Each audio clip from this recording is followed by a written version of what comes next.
Hello दोस्तों, welcome to midnight Eeco. और आज की कहानी है एक जिन की। जिन जिसने कि प्यार में किसी की जान ले ली, या यूं कहिए कि वो अपने प्यार को अपने साथ ले गया। ये जो कहानी है ये मुझे मेरे अंकल ने बताई थी, और ये मेरे अपने गांव की है। स्टोरी शुरू करने से पहले मैं आपको ये बताना चाहूँगा कि ये मेरी पहली स्टोरी है। इससे पहले भी मैंने 2 वीडियो डाली थी, बट मुझे लगा कि ये एआई टूल्स और ये यूज़ करके कोई मतलब नहीं है। मैं खुद सामने से आकर के आपको वो हॉरर कहानियाँ, वो हॉरर स्टोरीज जो कि लोगों ने एक्सपीरियंस करी है, मैं उसके बारे में आपको बताऊं। तो पूरी कहानी जानने के लिए बने रहिए वीडियो के अंत तक, क्योंकि मैं अब आपको जो बताने जा रहा हूँ उसको सुन के आपके होश उड़ जाएंगे। दोस्तों, ये स्टोरी है 2012 की, जो मुझे मेरे अंकल ने बताई। मेरे गांव में एक मुस्लिम फैमिली रहती है, और उसमें हस्बैंड, वाइफ और उनके 2 बच्चे। हस्बैंड जो हैं वो पेशे से डॉक्टर हैं, और उनका एक छोटा सा स्कूल भी है, तो जिसमें उनकी पहली वाइफ, जी हाँ पहली वाइफ, पढ़ाने जाया करती थी। और ऐसा मतलब सुना है मैंने भी लोगों से, और गांव के लोग भी बताते हैं, उनकी जो वाइफ थी वो बहुत बहुत खूबसूरत थी। बट प्रॉब्लम ये थी, कभी कभी जब भी वो स्कूल पढ़ाने जाती थी तो एक अच्छा सा मेकअप, अच्छा सा वेल मेंटेन ड्रेस्ड, बालों में गजरा, इत्र, सब कुछ लगाती थी वो, और बहुत सुंदर थी। लेकिन किसको पता था कि खूबसूरती एक दिन उनकी जान ले लेगी। दोस्तों, कुछ दिन तक तो सब कुछ सही चलता रहा, मतलब स्कूल जाना, पढ़ाना, घर आना, सब कुछ ऐसे नॉर्मल जैसे चलता है चलता रहा। फिर अचानक से क्या हुआ कि उनकी वाइफ की तबीयत खराब होने लगी। और तबीयत खराब में क्या कि बेहोश हो जाती थी, होश नहीं आता था। एक दिन, 1.5 दिन, कभी कभी 2-2 दिन तक होश नहीं आता था, या पेट में अचानक से बहुत तेज़ दर्द होने लगता था। तो डॉक्टर साहब को भी लगा कि नॉर्मल हो सकता है कुछ हो। तो उन्होंने अपने हिसाब से, अपने तरीके से, जितने भी अच्छे डॉक्टर्स थे और खुद से भी जो भी उनको नॉलेज था उसके भी आप उनको ट्रीटमेंट किया।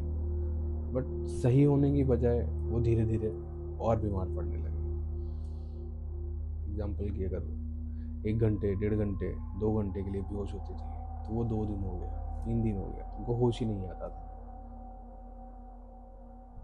अब ये चलता रहा। उन्होंने बहुत इलाज कराया, बहुत पैसे खर्चे किए। अब चूंकि डॉक्टर थे तो वैसे तो होंगे ही। फिर किसी ने गांव में उनको सलाह दी कि आपने दवा तो बहुत करी है, क्यों ना आप दुआ भी करके देख लीजिए, पता नहीं दुआ कबूल हो जाए। वैसे भी गांव में कहावत है कि दवा और दुआ दोनों करनी चाहिए, जो जो पहले लग जाए तो इंसान ठीक हो जाएगा। मेरे गांव में एक बहुत फेमस दरगाह है, और बहुत दूर दूर से लोग वहाँ पे आते हैं। इवन साल में एक बार वहाँ पे मेला भी लगता है, बहुत बड़ा मेला लगता है, फॉरेन से भी लोग आते हैं वहाँ पर। उस दरगाह की बहुत मतलब मान्यता है। तो उन्होंने सोचा कि ठीक है, इस जो है जुम्मे के दिन जब नमाज का वक्त होगा तो उस टाइम पे हम उनको ले जाएंगे दरगाह में, भी एक बार दिखा देंगे। वो उनको जुम्मे के दिन ले करके गए। अब जैसे ही उनकी बीवी दरवाजे के बाहर पहुंची, वो बेहोश हो गई। गर्मी का टाइम था, सबको लगा कि हो सकता है डिहाइड्रेशन हो गया हो, या कुछ और इशू हो गया हो। यूजली जैसे वो बीमार पड़ती हैं उस तरीके से वो फिर से बीमार पड़ गई हूँ। अंदर से सब लोग निकल करके बाहर आए, मौलवी साहब भी आए, उनको उठा करके अंदर ले गए। अंदर ले गए, उनको होश में लाने की कोशिश की गई, पानी का छींटा वगैरह दिया गया, लेकिन उनको होश नहीं आया। मौलवी साहब तो देखते ही समझ गए कि कुछ ऊपरी हवा है। फिर मौलवी ने अपना जो भी उनका रिचुअल होता है, जैसे कलमा, पाक पानी, ये सब उन्होंने शुरू करा। अचानक से एक झटके में ही उनकी वाइफ उठकर बैठी और उनकी दोनों आंखें, दोनों पुतलियां उल्टी हो गई, एकदम सफ़ेद, और एकदम मेल की आवाज़ में उन्होंने बोला, एकदम चिल्लाते हुए, कि मैं इसे यहाँ से ले जाऊँगा, ये मेरे साथ जाएगी, मैं इसको बहुत पसंद करता हूँ, मैं इसको बहुत प्यार करता हूँ, मैं इसको बहुत खुश रखूँगा, अब ये मेरे साथ ही रहेगी, तुम लोग कुछ नहीं कर पाओगे, मैं इसको ले जाऊँगा अपने साथ। ऐसा बोल करके वो वापस से बेहोश हो गई। अब वहाँ पे जितने भी लोग खड़े थे, सबकी सिट्टी पिट्टी गुल हो गई कि भाई ये क्या था। डॉक्टर साहब की भी हालत ख़राब हो गई, ये तो एकदम अनएक्सपेक्टेड था, ऐसा तो होना ही नहीं चाहिए। फिर डॉक्टर साहब ने मौलवी की तरफ देखा, तो मौलवी ने उनको इशारा किया कि आइए बात करते हैं। और डॉक्टर साहब मौलवी के पास गए, तो मौलवी ने उन्हें बताया कि देखिए ऐसा है कि हम इसमें कुछ नहीं कर सकते, न मैं कुछ कर सकता हूँ, ना आप कुछ कर सकते हो, क्योंकि ये जो चीज़ है ये हमसे बहुत ज़्यादा आगे है, बहुत ज़्यादा ऊपर है। फिर भी मैं कोशिश करूँगा कि मैं आपकी कुछ मदद कर पाऊँ, और आप 3 दिन के बाद इनको वापस से लेकर के आना, और अगर नहीं ला पाना तो आप खुद चले आना, हम वापस से बात करेंगे। अब हुआ ये कि डॉक्टर साहब उनको वापस अपने घर ले आए। 2 ढाई दिन तक उनको होश ही नहीं आया, वो वैसे ही बेड पे पड़ी रही। 3 दिन बीत गए। डॉक्टर साहब ने सोचा कि अब इनको मैं कैसे लेके जाऊं, तो वो अकेले ही गए वहाँ पे मौलवी के पास। तो मौलवी ने उनको बताया कि मैं जहाँ तक समझ पाया हूँ उन पे एक जिन का साया है। डॉक्टर साहब ने जैसे ही ये सुना, जिन का साया है, उनके पैरों के नीचे से ज़मीन खिसक गई। भाई वो पागल हो गए एकदम। उनको विश्वास ही नहीं हुआ कि ऐसा भी हो सकता है। उन्होंने मौलवी से कहा कि कुछ भी करिए, जैसे भी करिए, आप मेरी बीवी को बचाइए। बट मौलवी ने भी हाथ खड़े कर दिए। उन्होंने कहा कि अभी क्या है कि बहुत टाइम हो चुका है, 1.5-2 साल से ऊपर हो गया है, और अब वो पूरी तरीके से उन पर हावी हो चुका है, तो मैं उसमें कुछ नहीं कर सकता। अब आप जाइए और उनकी देखभाल करिए, बाकी ऊपर वाला जैसा चाहेगा वैसा ही होगा। दोस्तों, आप बताओ कि ऐसी कंडीशन में जब आपको पता हो कि मेरी बीवी या मेरा बच्चा या मेरे अपने ऐसी मुसीबत में है और आप कुछ नहीं कर सकते, तो वो लाचारी, वो बेबसी कैसी लगती है, कैसी फील होती है? आपके सामने सब कुछ होते हुए भी आप कुछ नहीं कर सकते। सेम फीलिंग डॉक्टर साहब के अंदर भी आ गई।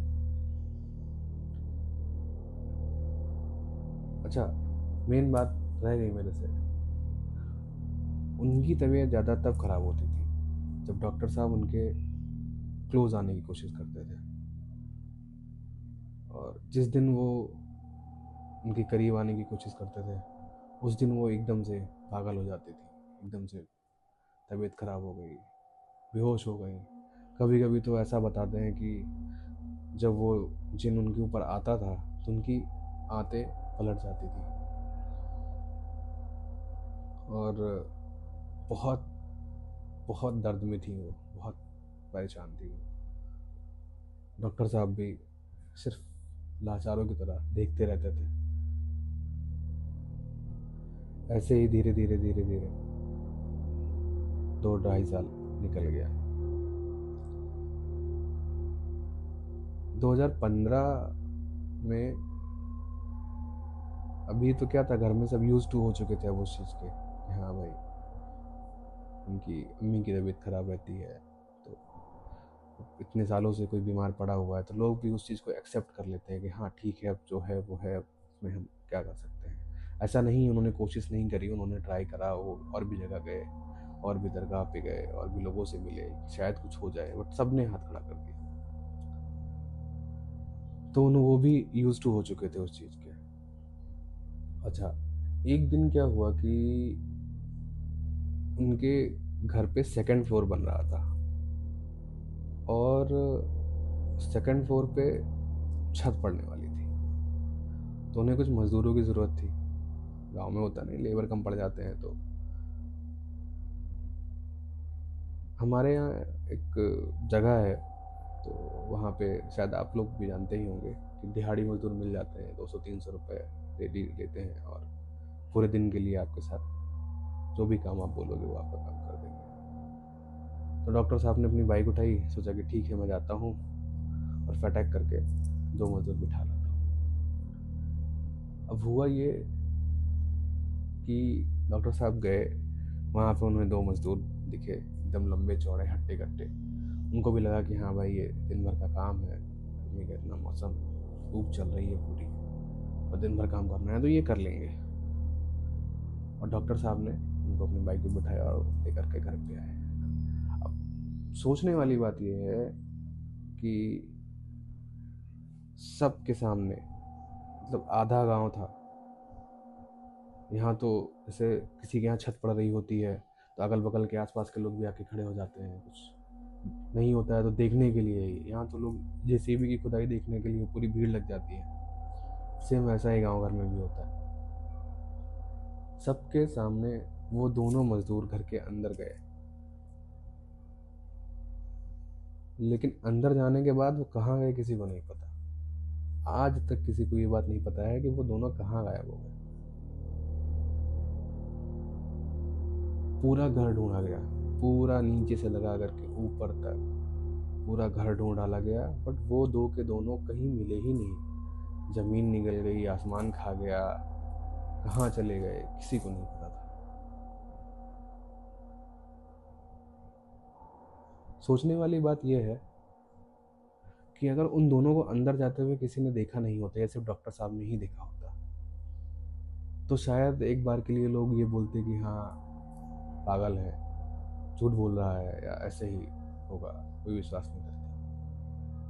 लेकिन सबके सामने वो दोनों गाड़ी से उतरे और घर के अंदर गए, और वो दिखे ही नहीं। इवन मेरे अंकल भी बोलते हैं कि मैंने खुद अपनी आंखों से देखा था। वो 6 फीट के थे, एकदम लंबे चौड़े, जैसे पहलवान होते हैं उस टाइप के, और वो अंदर जाने के बाद मिले ही नहीं। खैर ये सब हुआ, और उसके 2 या 3 दिन बाद ही, उस इंसिडेंस के, उनकी जो वाइफ थी वो गुजर गई।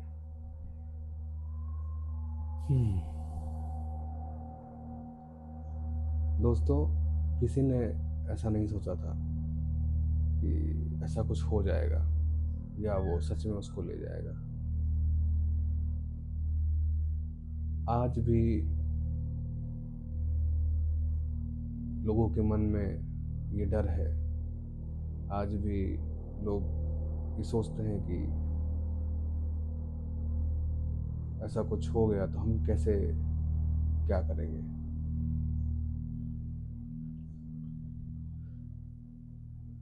डॉक्टर साहब अभी भी गांव में रहते हैं। उन्होंने खैर दूसरी शादी कर ली, ऑब्वियसली करना भी चाहिए था। उनके अभी 2 बच्चे हैं, क्लिनिक वो आज भी चलाते हैं, और स्कूल उन्होंने बंद कर दिया। अब नॉर्मल लाइफ जैसे चलती है वैसे चल रही है। लेकिन दोस्तों, मैं बस इतना कहना चाहूँगा कि कभी भी खुद से ऐसी कोई गलती ना करिए या ऐसा कुछ भी ना करिए जिससे आपको बाद में चल के परेशानी उठानी पड़े। भगवान ने जिसको जैसा भेजा है बहुत सुंदर बना करके भेजा है, बहुत अच्छा बना करके भेजा है। और अपने आप में हर एक आदमी, हर एक औरत बहुत ही खूबसूरत है। तो उसको एक्स्ट्रा ऑर्डिनरी बनाने की कोई ज़रूरत नहीं है। अगर भगवान वो, तो इस कहानी से यही सीखने को मिलता है कि आप जैसे हैं वैसे ही रहें। आपको कुछ भी एक्स्ट्रा करने की ज़रूरत नहीं है, आपको खूबसूरत दिखाने की ज़रूरत नहीं है। इंसान खूबसूरत अंदर से होता है, मन से खूबसूरत होता है। और बस यही थी आज की कहानी।